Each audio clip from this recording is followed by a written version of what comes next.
So today it's raining and I took it as a sign to make this video. I've been wanting to make a video about aquatic fragrances for a while. So today, I think because it's raining, this is a sign to make the video. What do I think of an aquatic fragrance? I think of water in general. So anything to do with water or anything that gives you the feeling of being at the beach. So it could be marine, it could be rain, it could be just anything watery, like just water notes. It doesn't have to be the ocean, it could just be watery. Okay, so when I think of aquatic, I think of that. Now, I'm not going to use the word blue fragrance. A lot of people think of blue as something different, as maybe citrusy or basic.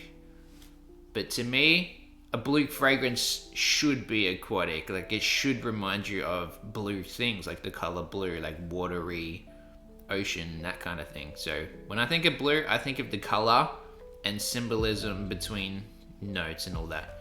So let's get into it. I want to talk a little bit about why aquatic fragrances are so powerful and why people like them, and maybe a little bit about history, and go through a few aquatic fragrances that you may or may not know. So, fragrances have this special power to transport you through time, through to another place. So you can like teleport to another place and through time. Your memories of being maybe at the ocean, maybe when it's raining outside, it's storming, you have these strong memories that are associated with a certain scent. So for some people, they grew up watching, I don't know, maybe movies, and they're really like fascinated with mermaids. Some people really liked Poseidon, the god of water. Maybe girls like Aphrodite, the goddess of water. I don't know if you like Neptune or whatever. Some people may just like the idea of smelling like Aquaman or wanting to feel like a mermaid. Some people just like that whole beachy kind of environment. Like if you've grown up around the beach a lot, you may really love the beach and want to be transported back to that time. So never underestimate the power of a fragrance to really stimulate those memories and associations with certain smells, because that's one thing fragrances can do very well, is like teleport you through time and space to another place and time where you were maybe at the beach or it was raining or something. So let's talk a little bit about the history of some of these fragrances, okay? So the world of aquatic fragrances is deep as the ocean. See that little pun? Okay, so it's a very deep and mysterious and weird kind of world. So you may say underworld, like under the sea. Okay, I'll quit with the jokes, but yeah, there's a lot of aquatic fragrances out there. Plenty of aquatic fragrances in the sea. No. Okay. Okay, that was the last joke, I swear. Now, the first, I think it all starts in 1988 with a perfumer called Pierre Bourdon. If you don't know Pierre Bourdon, he created some of Creed's fragrances, such as Green Irish Tweed, Original Sansal, Silver Mountain Water, and Millesime Imperial. Now, he was most known for Cool Water, which came out in 1988. So this is, from my understanding, the origins of aquatic fragrances. So Cool Water is kind of like what kicked everything off in 1988. And back then, aquatic fragrances kind of were a little bit different. They were a little bit green, but they were more like a shower gel fresh kind of smell. So it wasn't really like a realistic ocean smell. It was more like shower gel, okay? So you had some of the notes that were in Cool Water were like mint, lavender, seawater, cologne, rosemary, coriander seed, neroli, jasmine, oak moss, musk, sandalwood, cedar, and ambergris. So this is kind of like that DNA that kind of like set the recipe and the bar for what is aquatic. So a lot of the stuff you see aquatic these days, it all revolves around these ingredients that were in cool water.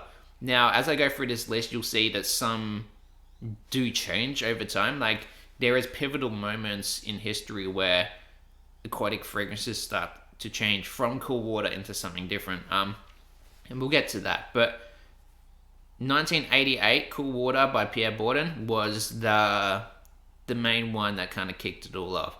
So as you see, it had cologne, which was like a synthetic molecule, which at its time was like groundbreaking because it was like that first molecule that really smelt like ocean or like water, and now that's used all the time in aquatic fragrances, right? So, and mint and rosemary was, yeah, a lot of like, you see a lot of that green being used in aquatic fragrances, which that's kind of like, you would think at the time aquatic would just be more ocean like, but they didn't come until later where it actually started to be more like marine smelling. So Cool Water was not really a marine smelling fragrance.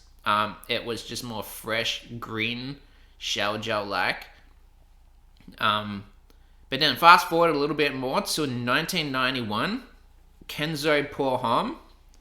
You had sea notes, mahogany, sage, citrus, pine, juniper berry, carnation, nutmeg, rose, lily of the valley, caraway, jasmine, peach, orris, balsam, fir, sandalwood, cedar, musk, oak, moss, and vetiver. Now, you already notice how different some of these notes are, right? So 1991, they started experimenting with some different words, some sage, making it green in different ways. So pine, juniper instead of that rosemary, mint. And they started adding some rose in there, some peach.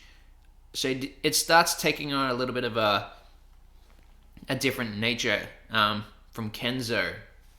And yes, Kenzo did kind of bring their fragrances back.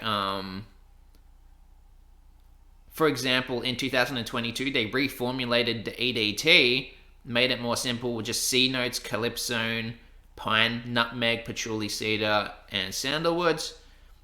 In 2016, Kenzo actually did release a EDP, which had mint, cardamom, C notes, sage, spices, sandalwood, vetiver, cedar, and vanilla. And then in 2021, you got the Kenzo Homme Intense, which is where Quentin Bisque kind of like started taking over everything. You got C notes, calypsone, fig, pink pepper, spices, vetiver, akigala wood, sandalwood, and patchouli. Now, in my opinion, I did not like what Kenzo started to do with their fragrances, and especially Quentin Bisque. I do not like the DNA that he's gone down that route with. But anyway, 1991 was like the first Kenzo Pour Homme, so that's kind of like the main one to just focus on right now. So then fast forward from 1991 to 1995. Again, you had Pierre Bourdon, who worked with Olivia Cresp to make Creed and Millesime Imperial in 1995. And then this had sea salts, fruits, citrus, iris, sea notes, musk, and woods. So I don't think anything in this was really like different in terms of like notes, but the smell was very different. This was like a very fruity take on that aquatic marine sea note kind of fragrance. So Pierre Bourdon was kind of like an innovator at that time, so a very special person in history when it comes to like aquatic fragrances. He's like what started to shape that DNA, right?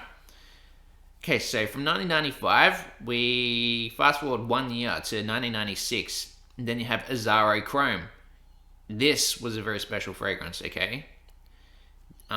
Gerard Horry, or Howry, I can't pronounce his name, but he made Azaro Chrome in 1996, which had citrus, rosemary, neroli, pineapple, jasmine, oak moss, cyclamen, coriander seed, musk, cedar, sandalwood, cardamom, Brazilian rosewood, and tonka.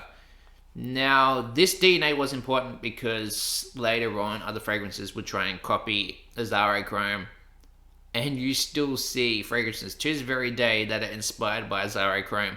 For example, Louis Vuitton's Meteore, like Creed's Silver Mountain Water, and like all those other kind of ones, right? So, Azaro Chrome had a ton of other flankers that came after it, and I don't want to go through all the flankers of Azaro Chrome, but let's just say there was a lot of Azaro Chrome flankers that came out. But yeah, also some of these ingredients in Azaro Chrome, like the cyclamen, were, as I go through this list, you'll see starting to use more often in aquatic fragrances. Now, in 1996, this is going to be an honorable mention. In 1996, you also had a woman's aquatic fragrance called Sea by Oriflame. This had sea notes, bergamot, osmanthus, jasmine, and cedar. So, I think this was one of the first aquatic fragrances for women in 1996. Now, fast forward 2 years, 1998, obviously the most iconic or the most popular men's aquatic fragrance, Aqua di Gio, came out. Alberto Marias created this, and Alberto Marias is kind of like who took over from Pierre Bourdon to make aquatic fragrances what it is to this very day, right? So Alberto Marias is kind of like that guy who like shaped the aquatic world from like 1998 onwards, right? So sea notes, jasmine, cologne, rosemary, neroli, citruses, oak moss, musk, coriander. Then he started to use hyacinth, cyclamen, freesia, violet rose, peach, and nutmeg. Aqua di Gio, you can see he was definitely inspired by cool water because a lot of these notes are very similar to like the aquatic fragrances that came out before him, right? So just want to give that shout out to Alberto Marias. He was definitely inspired by cool water and all those previous fragrances too, right? So Aqua di Gio also had a ton of other flankers that came out, so I'm not even going to go into all these other flankers, but you just need to know where it started from, right? So again, Kenzo in 1999, Kenzo started to like innovate once again with Olivier Cresp, who was also a big part of aquatic fragrances. You had Lopar Kenzo, and this had yuzu, green pepper, water notes, lotus, mint, green musk, and cedar. So again, aquatic fragrances weren't really that different yet. It was still kind of like just different variations of that same kind of like DNA, or those same notes, and just like adding a few different things and changing it in a few different ways. But then aquatic fragrances started to change significantly once it hit 2000s with this one particular fragrance, Aqua di Sale by Perfumum Aroma. Now, I don't personally like this fragrance. I think it smells horrible, but this was like actually where fragrances changed completely. So this took the idea of aquatic and turned it into a beach kind of smell. So now it starts to smell more like you're at the beach, breathing in the beach air rather than water itself. So they used salt, seaweed, myrtle, and cedar. So now myrtle is used in so many aquatic fragrances, right? Like you see it time and time again. But it all originated from Perfumum Aroma, Aqua di Sale in the 2000s. Now, it was kind of like a salty, floral, seaweedy, beach kind of smell, but it wasn't that watery, right? So this kind of eliminated the actual water from the aquatic fragrances. So it took the water out of it, and it just kept the marine, salty marine kind of smell, and then added some that myrtle, like when you're at the beach, you get that kind of like beach smell. Now, I don't like this fragrance, like I said, but it doesn't matter what I like, because this is just going through aquatic fragrances, so you kind of understand a little bit more about history, okay? So, again, in the 2000s, you started to get some more innovation. Demeter released, I think, another 2 fragrances in the 2000s called Ocean and Salt Air. So these were just single note fragrances basically. Like you had the smell of the ocean and you had salt air. Demeter was like kind of the first person to do like single note kind of fragrances as well. So if you wanted just that one note, like ocean or salt air, they give you the option now to just have that. And that was like super important, like to have a single note fragrance for people that like layering, or they just wanted that without all the green elements and stuff in it too. So shout out to Demeter for that. Now in the year 2000, you also have Frederic Molle's Lys or Lys Mediterranean. And this had seawater, ginger, citrus, lily, lotus, orange blossom, angelica, freesia, tuberose, ylang ylang, musk cedar, and amber. Now I can say this also like was changing what people thought of an aquatic fragrance, right? So this had a lot of florals in it. This is like where you could truly say that aquatic fragrances became less aquatic. They became more floral and more sweeter as well, and more ambery. So this, in my opinion, I don't even think it smells that aquatic, but for this particular video, a lot of these fragrances aren't really going to be that aquatic actually. They're just going to have aquatic notes in them, and then you'll see like how they took those notes and changed it into something different overall. So yeah, Frederic Molle in the year 2000, Lys Mediterranean was a pretty big step for aquatic fragrances. Now, there's no denying when people think of aquatic fragrances, one of the first they think of is this next one. In 2001, there was Dolce & Gabbana's Light Blue for women.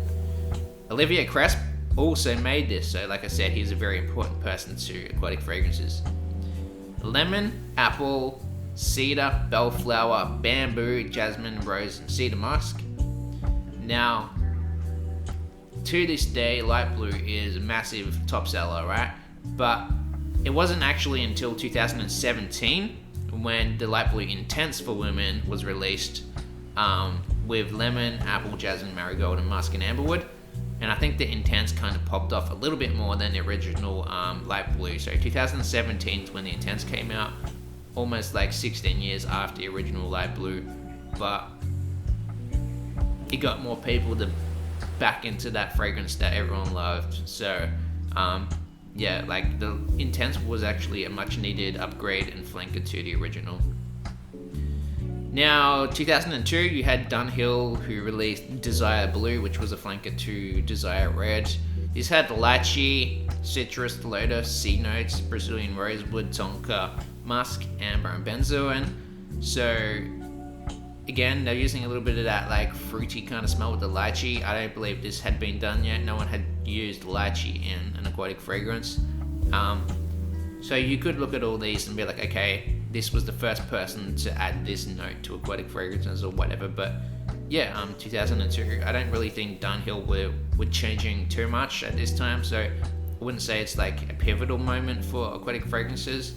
But the next one definitely is a very important fragrance to aquatic fragrances.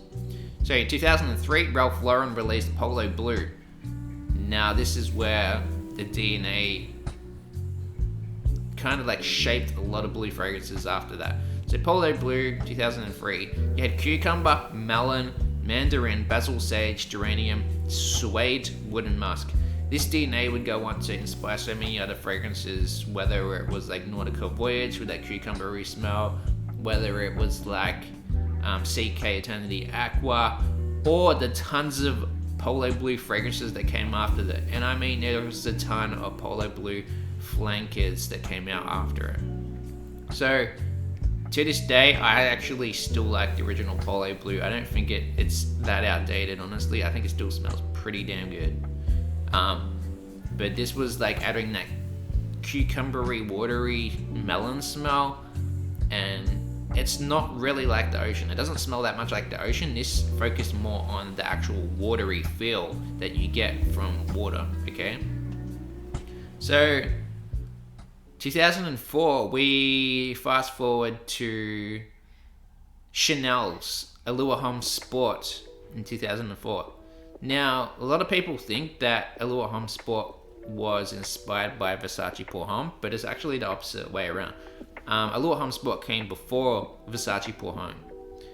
This had orange, aldehydes, seawater, pepper, neroli, cedar, vanilla tonka musk, vetiver, and alimi. So this was actually not that aquatic, honestly. This was more like supposed to be a citrusy vanilla fragrance. It was supposed to be like you took the original Allure Homme, which was like this creamy vanilla-y scent, and just making it a little bit more sporty and fresh by adding some like aquatic notes to it. So this was like one of the first aquatic fragrances that actually wasn't that aquatic. It was like just a very vanilla-y, creamy scent, you know? So I would think of it more of like a citrus aquatic, citrus vanilla scent, just with some like seawater notes in there. But yeah, the reason I'm saying this, it's because it inspired Versace Pour Homme, which came later on, and I'll get into that as well. So in 2005 was Bulgari's Aqua Pour Homme. Now this is where fragrances started to take on a really marine smell. So this is where the actual marine ocean smell started to kick in. Bulgari was like, you know what? I want to make something that smells like the ocean. Here it is. Aqua Pour Homme, 2005. Jacques Cavalier Bellatron, really famous perfumer, one of the best perfumers of all time. Citrus, lavender, seaweed, cotton flower, cedar, clary sage, and petitgrain. And then like a couple of years later, he released Aqua Marine in 2008, which was like just amplifying that marine smell. And like I said, this is like so important for aquatic fragrance history, this one particular fragrance, because it did what other fragrances hadn't done yet, and it actually brought that ocean smell, like the actual marine smell, into a fragrance, right? So now it starts to take on more of a realistic aquatic ocean smell. Now, 2006, Nautica Voyage came out in 2006. Very good perfumer, Maurice Rossel. This also had that cucumbery, watery smell. Green notes, apple, lotus, mimosa, musk, cedar, oak moss, and amber. So this was kind of like the poster child for cheap aquatic fragrances, right? So you had that cheap shower gel, kind of watery, cucumbery smell, right? So I think it was inspired by Pole Blue, but this is where a lot of the cheap aquatics started to like copy it, right? So now you have like those under $50 fragrances that just wanted to smell like shower gel, right? So to this day, they're still trying to emulate Nautica Voyage. Nautica Voyage is the OG that did it, and to this day, I love Nautica Voyage. A lot of people still wear it, and it's like, it's known as like the ultimate cheap gym scent or whatever, or shower gel out the shower fragrance, because it is one of the most fresh fragrances out there. That cucumbery, watery smell is just like, it's so refreshing, you know? It does make you feel like water. I feel like my nose is getting a little bit stuffy and blocked. But that's all good. Now, 2006, you also had a really, really, really groundbreaking fragrance that completely polarized the fragrance community and put the whole world into massive shock. Okay?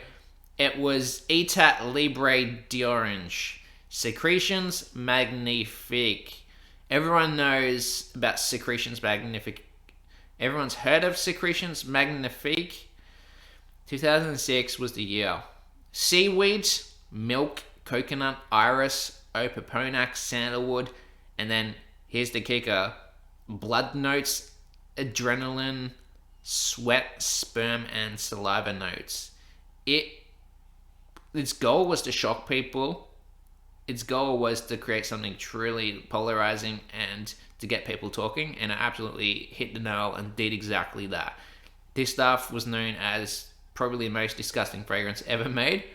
But believe it or not, people actually do like this stuff and do think it smells good. So this is where fragrances started to take on like a theme and a gimmick. Now fragrances had a gimmick to them and more of a story. Okay, so now this story was to be like more animalic, more those natural animal smells. So whether it was marine, whether it was human smells, just the dirty, realistic, nasty smells in nature. That was kind of like the theme here, and it completely worked. It nailed the seaweed marine smell, but it also nailed that iodine or ionized kind of like blood smell as well, which was pretty disgusting in my opinion. Okay, so anyway, 2007, this is when the men's D&G or Dolce & Gabbana Light Blue came out. So this actually won a Fifi Award in 2008, but it came out in 2007. So this had citrus, juniper, pepper, rosemary, Brazilian rosebud, musk, incense, and oak moss. Now, in my opinion, I think Light Blue was the first aquatic fragrance to actually do that salty note perfectly. So I don't think any other fragrance has really captured this salty note as good as Light Blue ever has. So in terms of the salty air smell, I don't think anything does it better than Light Blue. But fast forward to 2017 was when the Light Blue Intense for men came out. Alberto Maria's also made the Light Blue Intense in 2017. But yeah, in 2007, the original Light Blue came out. And I think it's really important just to like highlight how good this fragrance was. Like, I'm still trying to find any aquatic fragrance out there that can do this salty air smell as good as Light Blue does. Because there are certain things about Light Blue that people don't like, whether it's like a little bit of an eggy smell, or like too synthetic or whatever, like with the ambroxan. But in my opinion, that salty note is perfect. Like, they just did it right in this fragrance. So I think this is probably one of the top 5 aquatic fragrances ever made. Or, well, technically the Light Blue Intense probably is, but it all started with Light Blue in 2007. Now, in 2007, you also had Antonio Banderas Blue Seduction, which was one of those cheap aquatic fragrances for one of the celebrities. So it was a celebrity fragrance, but made by Olivia Cresp, who, as you noticed already, has already worked on tons of other aquatic fragrances by now. So he added melon, citrus, mint, blackcurrant, seawater, apple. Here's the kicker: cappuccino was the first cappuccino note ever used in aquatic fragrances. So that was very different. This also had cardamom, nutmeg, and woody notes in it. This fragrance smells really good. It's obviously a cheap smelling celebrity fragrance, but I like where it took on that fruity kind of smell, right? So this really had that melon smell to it, and I like that as well. So the cappuccino note's not really too noticeable, honestly. It just smells like one of those melon aquatic fragrances. But a really good freshie, a really good cheapie, just no performance to it at all. It doesn't last at all. In 2007, you also had Tommy Bahama, who released St. Bart's. And this had sea notes, lime, tequila, agave, salt, guava, green notes, palm leaf, musk, and vanilla. So this was also another groundbreaking fragrance, believe it or not, and a really cheap one too.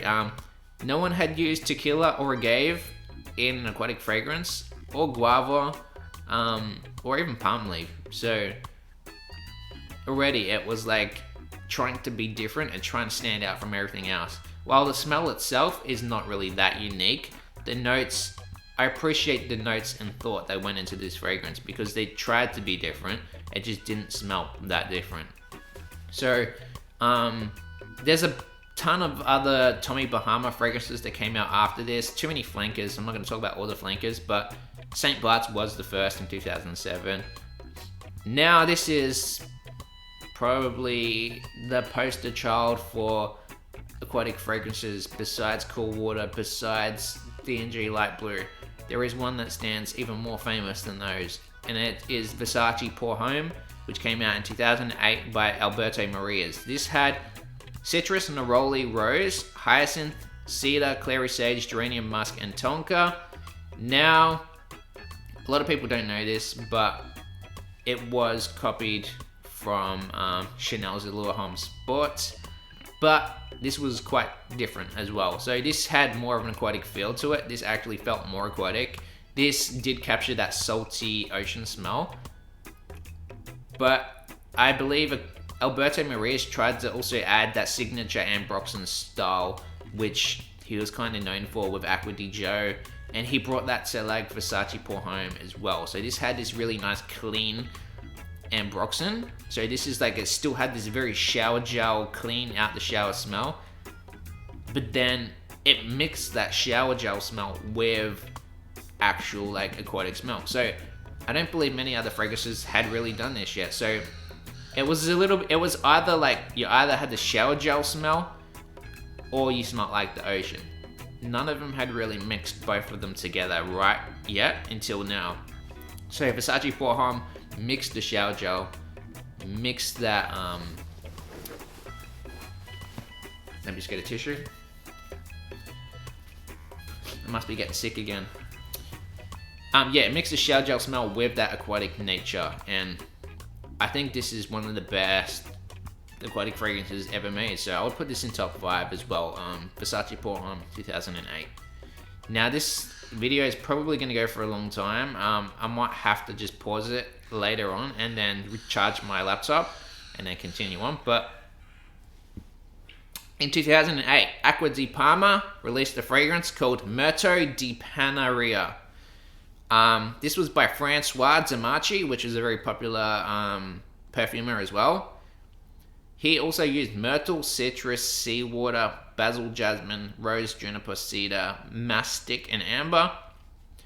So, I believe that the notes weren't really like too groundbreaking at the time. You could see like the similarities from this fragrance, how he like pick and mixed from previous aquatic fragrances before, with the myrtle that was kind of like used in Aqua di Sale, and then like some of the other notes like juniper and like all that from previous fragrances. So not too groundbreaking from Acqua di Parma, just kind of like one of those just jumping on the trends at the time. In 2009 though, Demeter released another fragrance called Rain. So this is where Demeter wanted to like capture the smell of rain rather than the ocean. So aquatic fragrances actually started to take on a different kind of idea now. So now it's more of a rain petrichor smell. So it's not necessarily the ocean, but it's just water in general. So now you have a rain fragrance, right? In 2009, you also had Calvin Klein, which released CK Summer. And, well, to be honest, this is the 2009 flanker of CK Summer, but there was previous CK Summers before this. This was the first one to actually be aquatic though. So this had cucumber, lime, mint, bergamot, seawater, green apple, rosemary, lotus, and this is the kicker. It had rum, and then just oak moss, woods, and sandalwood. So the first aquatic to really be using rum. So that is kind of like a milestone in aquatic fragrances. Challenging the idea of what can be aquatic and what isn't aquatic by adding like rum to it, which is pretty risky, but it definitely worked. It was a great smelling fragrance. And we don't really get too many fragrances like that these days, besides like maybe Acro Malt, which is like whiskey with the aquatic kind of smell. But yeah, anyway, 2010, so 1 year later, Calvin Klein released Eternity Aqua, which had cucumber, citrus, lotus, lavender, plum, Sichuan pepper, cedar musk, sandalwood, patchouli, and guaiac wood. This was obviously inspired by Polo Blue. There's no doubt about it. It smells pretty similar to Polo Blue. And this is actually a really nice smelling fragrance too.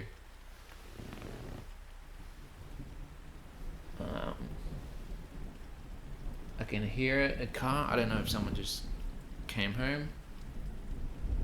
But let's continue this video. In 2010, Mugler, or Thierry Mugler, released a fragrance called Womanity, which was a woman's fragrance. But this was an important fragrance for one reason. It used a caviar note, so fish eggs. So this was not really that aquatic, actually. This was supposed to be a green fragrance. It had fig leaf, fig tree, and fig fruit in it. So like, it was supposed to be a green fig fragrance, but they mixed it with caviar to kind of like give it that fishy aquatic smell. And this was the first fragrance to ever use caviar in it as well, by the way. So that's why I wanted to put this in the video.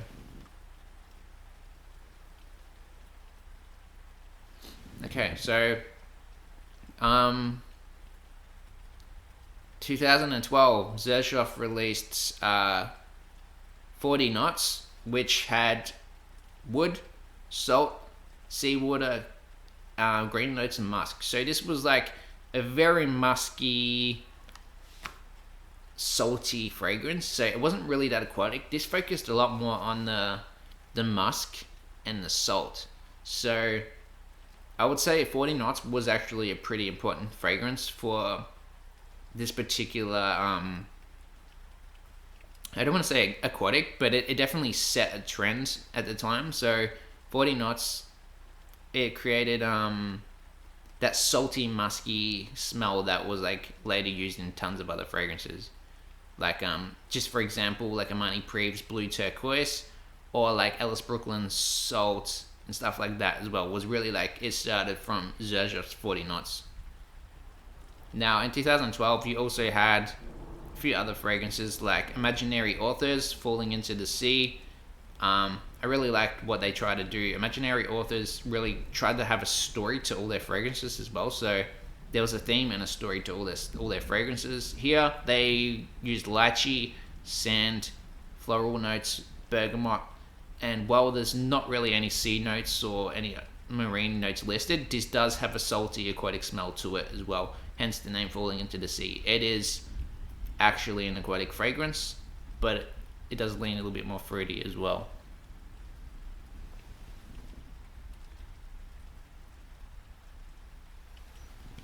Okay, so in 2012 you had another important fragrance, which was by Guess, Seductive Blue.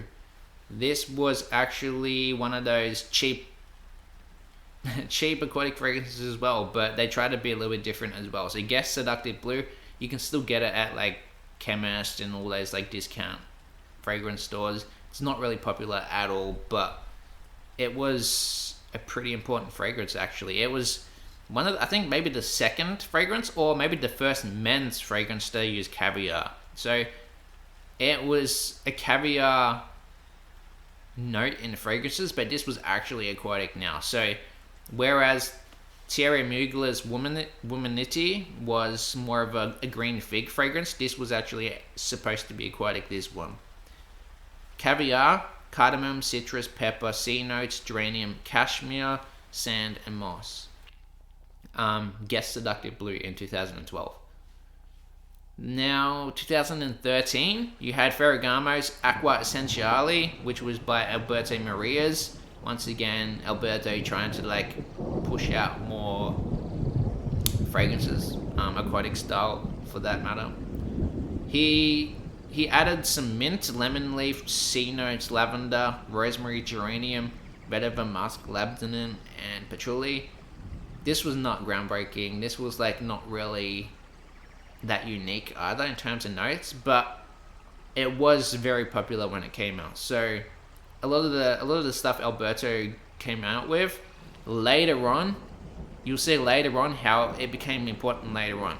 If there was no Acqua Essenziale, there would be no Versace Dylan Blue, right? So Alberto Maria's did take from this DNA and created some really important fragrances later on, like Versace Dylan Blue.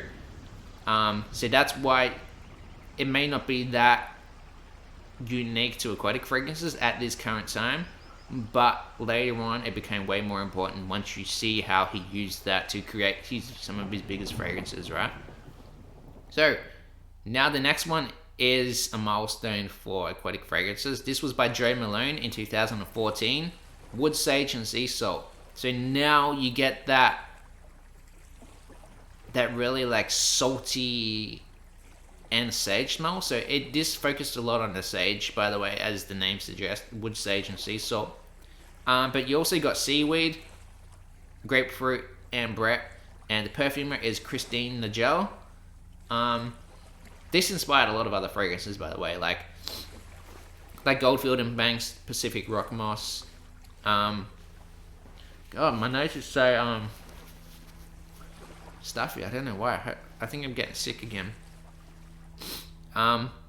Yeah, so Wood Sage and Sea Salt. I love this fragrance. I think it was pretty important to fragrances because this actually didn't smell like anything that came out before it, honestly. This like captured that weird aquatic beachy smell in a different kind of way. It didn't smell like water. It smelled like wood and sage and salt, and it was a little bit like mossy and seaweedy, but in a way that hadn't been done yet before, right? So kudos to Joe Malone for what they did right here. 2014 though, we also had a bunch of other pivotal fragrances. For example, Tom Ford's Costa Azura was released in 2014. This had driftwood, seawood, oud, celery seeds, ambrette, cardamom, lemon, lavender, juniper, cedar, artemisia, myrtle, vetiver, oak, incense, mastic incense, and vanilla.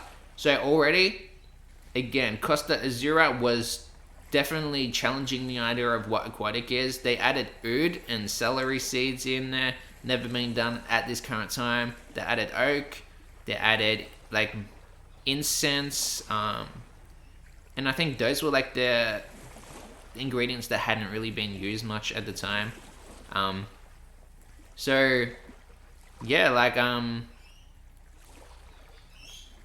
driftwood, yeah, I like how they tried to be different with this, but the result is not very good. I don't think Costa Azura smells good at all. I think it smells quite bad actually, but you know what? It was very important milestone for aquatic fragrances, like adding that oud in there. Like no one had really thought of even doing that at the time, right?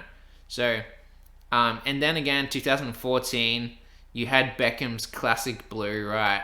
Another cheapie. Beckham was pushing out quite a few cheap aquatic fragrances at the time. Like I think there was also like Beckham Signature, which had like melon and like that aquatic smell to it. But Classic Blue, you still get this in like discount stores, and like it's a cheap fragrance for like under $50. Violet, pineapple, citrus, apple, clary sage, geranium, cashmere, moss, and patchouli. Nothing groundbreaking, but it's got to be in this list because it's part of the history and the fragrances anyway. So 2015, this one actually, again, I believe it doesn't smell like any other fragrance that's out there, right? So this is Jacques Fife, Curacao Bay, and the perfumer is Cecil Zerokian. So a lot of people in the fragrance community know Cecil Zerokian. They've probably met her. They've probably been on fragrance tours with her, but this had citrus, petitgrain, green notes, sea notes, frangipani, blackcurrant, ambergris, musk, and woods. The way I would describe the smell is very unique, but it does have a weird coconut smell to it, despite coconut not being listed in the notes. And the highlight of this fragrance for me would be like the blackcurrant and like the musk in there.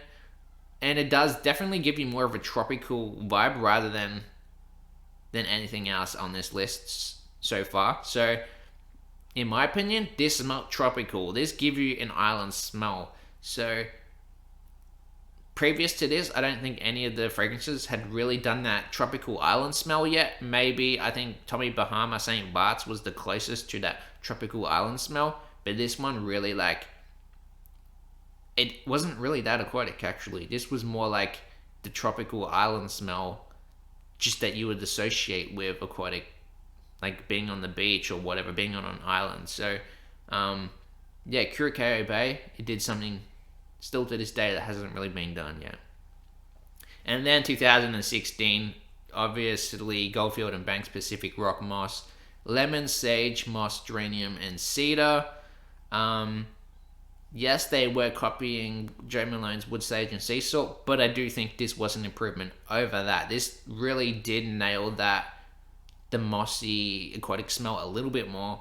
So it added more of an aquatic smell to wood sage and sea salt. Now this became more mass appealing in a way, and a little bit more unisex as well. So I think this one became a little bit better for women to wear, and a lot of women gravitated a little bit more towards Pacific Rock Moss. And 2016, another milestone for aquatic fragrances, even though this is not actually aquatic.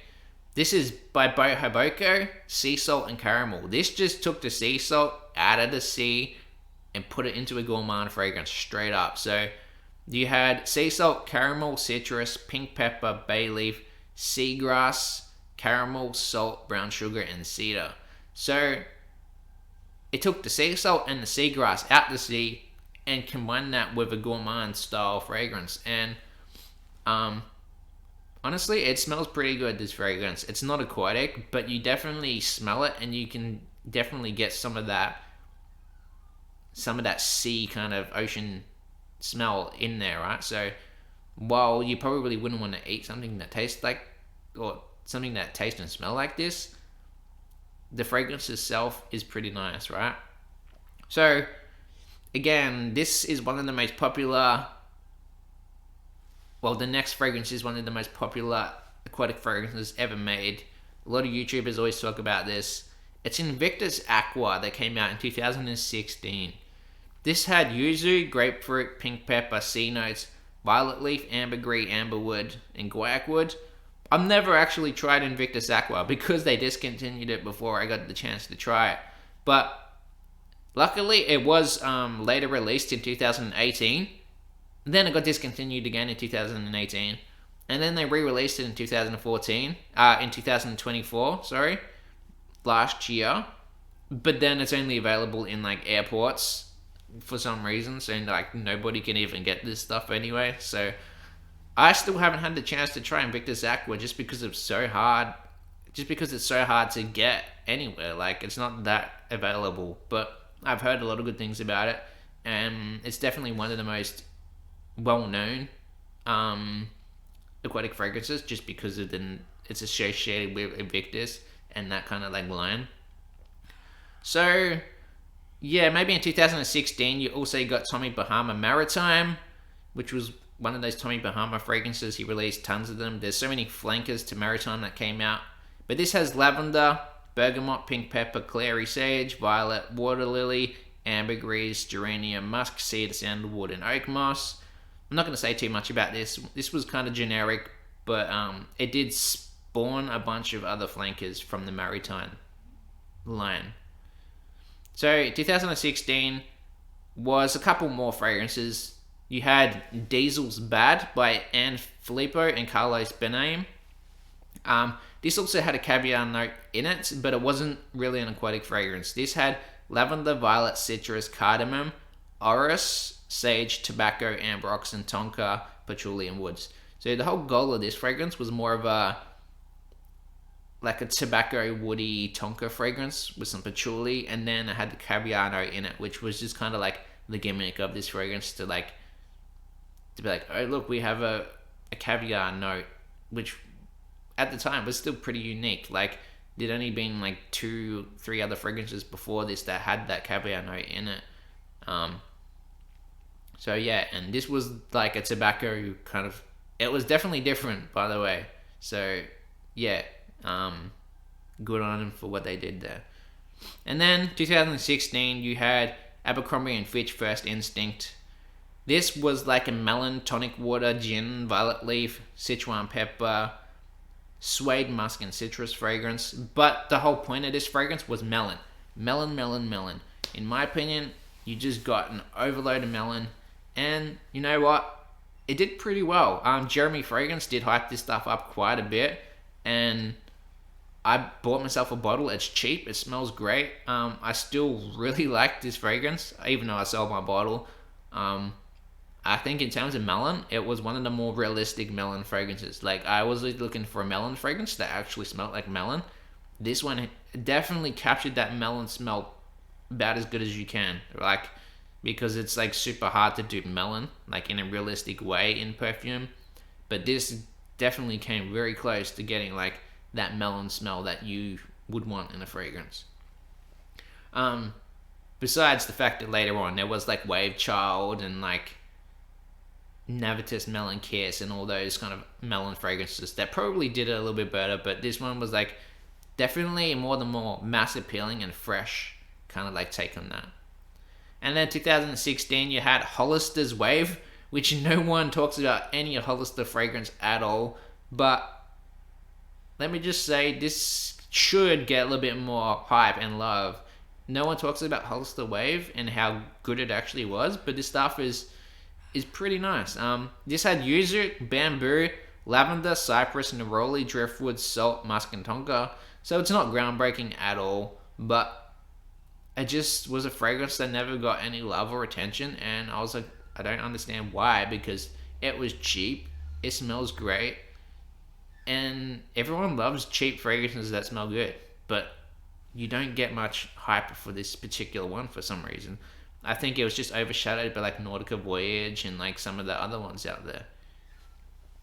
So I haven't got much battery left on my computer, but I got tons of other fragrances to go through. So at some point I may have to just pause this and then continue, or make a part 2 video. So maybe I'll pause the video here actually, and then we'll continue on with part 2 soon. So stay tuned for part 2, guys. I'm gonna just like charge my laptop, and then I'll be right back with you in the next video. Thank you for watching this first part. See you soon, guys.